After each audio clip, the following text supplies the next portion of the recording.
दोस्तों, भारत को लेकर कहा जाता है कि उसकी दुनिया में दो सबसे जिगरी दोस्त हैं।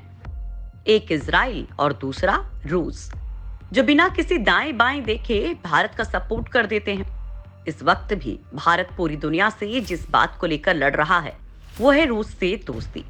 क्योंकि अमेरिका से लेकर पूरा का पूरा यूरोप, ऑस्ट्रेलिया और जापान तक भारत पर दबाव डाल रहे हैं कि भारत रूस का साथ छोड़ दे। लेकिन भारत है कि ना दोस्ती तोड़ रहा है, ना ही रूस से कारोबार कम कर रहा है। उल्टा भारत को जब से अमेरिका ने धमकाने की कोशिश की है, तब से भारत ने रूस से तेल और गैस की खरीद को बढ़ा दिया है। तो दोस्तों, यहाँ एक बड़ा सवाल खड़ा होता है कि आखिर वो कौन से तार हैं जो भारत के रूस से बहुत तगड़े जुड़े हुए हैं। आखिर रूस से ही भारत का हजारों साल पुराना याराना क्यों है। तो दोस्तों, ये वीडियो आपके लिए बहुत खास होने वाला है, लिहाजा बने रहिए हमारे साथ। हजारों साल पहले रूस में हुआ करता था सनातन धर्म। रूसी लोगों ने फिर अचानक कैसे अपना लिया ईसाई धर्म। दोस्तों, ये बात आप भी जानते हैं कि हिंदू धर्म दुनिया का तीसरा सबसे बड़ा धर्म है और हिंदू धर्म को दुनिया का सबसे प्राचीन धर्म माना जाता है।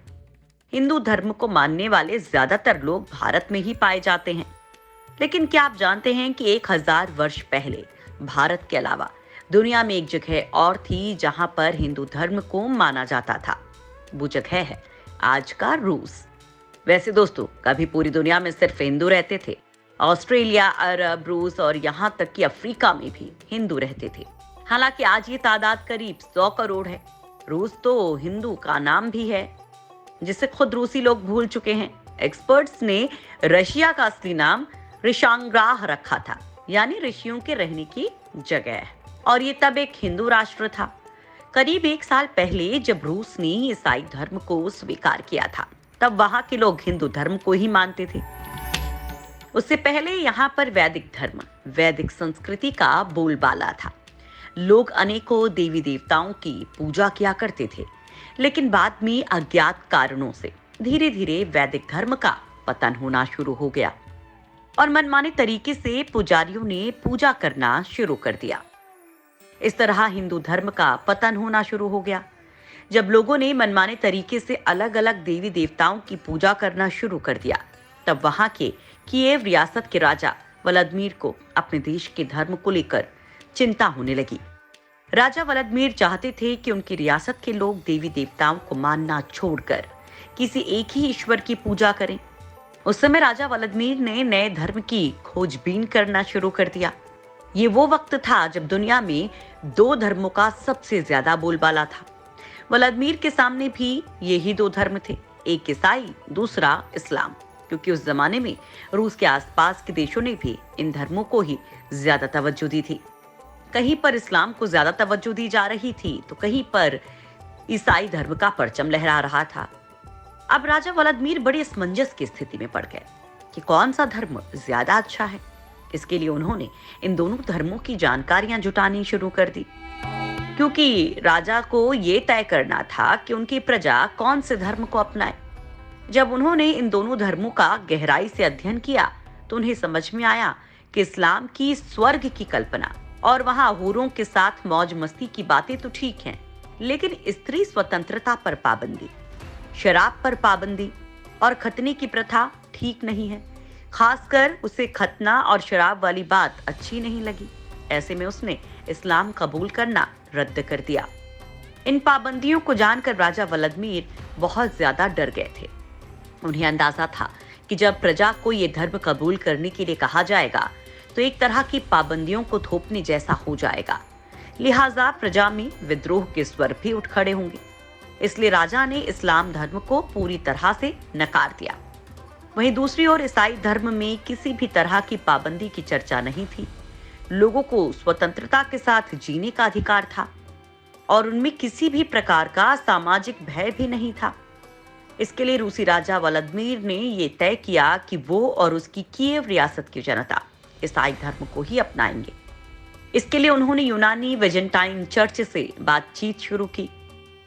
हालांकि वेजेंटाइन चर्च को कैथोलिक ईसाई धर्म से थोड़ा अलग बताया जाता है, लेकिन यही मूल ईसाई धर्म भी है, जिसे ऑर्थोडॉक्स ईसाई धर्म कहा जाता है। रूस की कीव रियासत के राजा व्लादिमीर ने जब ऑर्थोडॉक्स ईसाई धर्म स्वीकार कर लिया तो अपनी जनता से भी इस धर्म को स्वीकार करने के लिए कहा।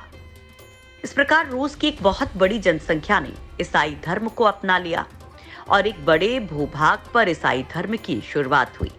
हालांकि ऐसा नहीं था कि रूस की पूरी जनता ने अचानक से ईसाई धर्म को स्वीकार कर लिया हो। इसके बाद भी कई वर्षों तक रूसी जनता अपनी प्राचीन देवी देवताओं की पूजा भी करती रही। बाद में ईसाई पादरियों के निरंतर प्रयासों के चलते रूस में ईसाई धर्म का व्यापक प्रचार प्रसार हो सका और धीरे धीरे रूस के प्राचीन धर्म को नष्ट कर दिया गया। हिंदू धर्म के देवी देवताओं की होती थी पूजा। आज भी खुदाई में मिलती है वैदिक सभ्यता। एक्सपर्ट्स का कहना है कि प्राचीन काल में रूसियों द्वारा की जाने वाली प्रकृति की ये पूजा बहुत कुछ हिंदू धर्म के रीति रिवाजों और रस्मों से मिलती जुलती थी। वे अग्नि, सूर्य, पर्वत, वायु और पवित्र पेड़ों की पूजा किया करते थे, जैसा कि आज भारत में हिंदू करते हैं। उनके सबसे प्रमुख देवता थे विद्युत देवता या बिजली देवता। आसमान में चमकने वाले इस वज्र देवता का नाम पेरुन था। कोई भी संधि या समझौता करते हुए इन पेरुन देवता की ही कस्में खाई जाती थी और उन्हीं की पूजा मुख्य रूप से की जाती थी। हालांकि वे प्रकृति को सम्मान देने के अलावा ये भी मानते थे कि कोई एक ईश्वर है जिसके कारण संपूर्ण संसार संचालित हो रहा है। इन सब के अलावा वे दो देवताओं की सबसे ज्यादा पूजा करते थे, जिनके नाम थे रोग और स्वरोग। सूर्य को वहां देवता के रूप में पूजा जाता था। सूर्य को वहां और भी कई नामों से जाना जाता था, जिनमें सबसे ज्यादा प्रचलन में हॉर्स, यारिला और दाजबोग नामों से जाना जाता था। सूर्य के अलावा प्राचीन कालीन रूस में कुछ मशहूर देवियां भी थीं, जिनके नाम हैं बिरिगिनिया, दीवा, जीवा, लादा, मकोश और मरेना। प्राचीन कालीन रूस की ये मरीना नाम की देवी जाड़ों की देवी थी और उसे मौत की देवी भी माना जाता था। लेकिन यहाँ पर दो देवियों के नाम हिंदू धर्म से काफी मिलते जुलते हैं, जिनमें एक देवी का नाम है मरीना। ऐसा लगता है कि मरीना देवी का नाम हिंदू धर्म के मरना शब्द से लिया गया हो। वहीं दूसरी देवी का नाम जीवा, ये भी हिंदू धर्म के जीव शब्द से लिया हुआ लगता है। दोस्तों, ऐसा लगता है कि ये नाम वहां हिंदू धर्म को मानने वाले लोगों ने ही रखे हों। रूस में जीवा देवी को जीवन देने वाली देवी के रूप में माना जाता है और हिंदू धर्म में जीव को जीवंत आत्मा के रूप में बताया गया है। इसका मतलब हुआ कि जीवा देवी आत्मा के द्वारा लोगों को जीवन देती हैं। रूस में आज भी खुदाई के दौरान ऐसी चीजें मिलती हैं जो हिंदू धर्म से काफी मिलती जुलती होती हैं, जिनमें प्राचीन रूसी देवी देवताओं की लकड़ी या पत्थर की बनी मूर्तियां हिंदू देवी देवताओं के अनुसार बनी हुई होती हैं। कुछ मूर्तियों में दुर्गा की तरह अनेक सिर और कई कई हाथ बने होते हैं। रूस के प्राचीन देवताओं और हिंदू देवी देवताओं के बीच बहुत ज्यादा समानता है। इसकी संभावना से इनकार नहीं किया जा सकता कि रूस में पहले लोग हिंदू ही होंगे। रूस के विद्वान अक्सर इस बारे में लिखते हैं और इस ओर इशारा करते हैं कि रूस का पुराना धर्म और हिंदू धर्म करीब करीब एक जैसे हैं। लेकिन वक्त बीतने के साथ साथ लोग ईसाई और मुसलमान होते गए, लेकिन फिर भी रूस के प्राचीन धर्म के बहुत से निशान अब भी रूसी संस्कृति में बाकी रह गए हैं। दोस्तों, आज रूस एक सुपर पावर देश है। यहाँ सबसे ज्यादा ईसाई लोग रहते हैं। दूसरे नंबर पर मुस्लिम धर्म आता है।